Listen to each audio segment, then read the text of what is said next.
Gather around, kids. Grandpa's going to tell you about a very special bush of your grandmother's. I have known your grandmother since before she grew her bush. Back in the 70s, it was very big. In the 80s, she trimmed it like a heart most of the time. Since the 90s, she keeps it trimmed pretty close. But Grandpa is getting far too old to help Grandma care for her bush. So she wants to get a little extra help caring for it. She's very picky who touches it. She wants someone that will enjoy it as much as I have and not see it as a chore.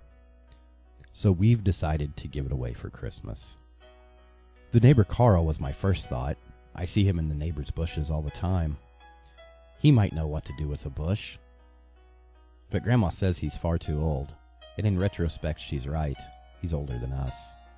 My next thought was Johnny McAllister. He was our paper boy. He looked like a strong young lad. But Grandma just laughed and said he's far too young. He wouldn't know what to do with it when he got his hands on it. So I took another draw off my pipe and set upon another option. Well, what about Linda at the corner store? She seems like the type of girl that would know her way around a bush or two. Grandma sat in silence pondering this.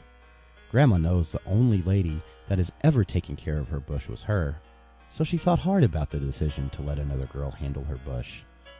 But Grandma thought it would be awkward if she tried to give a bush back in trade. Grandma wanted to give away a bush, not get one. And maybe that she wouldn't like Grandma's bush at all once she got it. Running low on options, I suggested one more.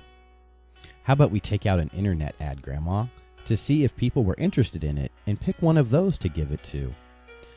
But Grandma couldn't get a good picture of her bush to do it justice. So out of options, we gave up the brainstorm for the night. Christmas just minutes away. All that talk about Grandma's bush had made me curious, though. So with hesitation, I had one more idea. Maybe we didn't have to give the bush away at all. So with trepidation, I go into Grandma and suggest my idea. She is nervous at first. Grandma finally gave me the go-ahead, so slowly, I took a small nibble of her bush. It didn't taste bad at all. I actually enjoyed it. I looked at the clock and it was 12:01. Christmas had been saved. Every now and again we get in a mood and I have a little snack. The moral of this story is there's more than one way to enjoy Grandma's Christmas bush.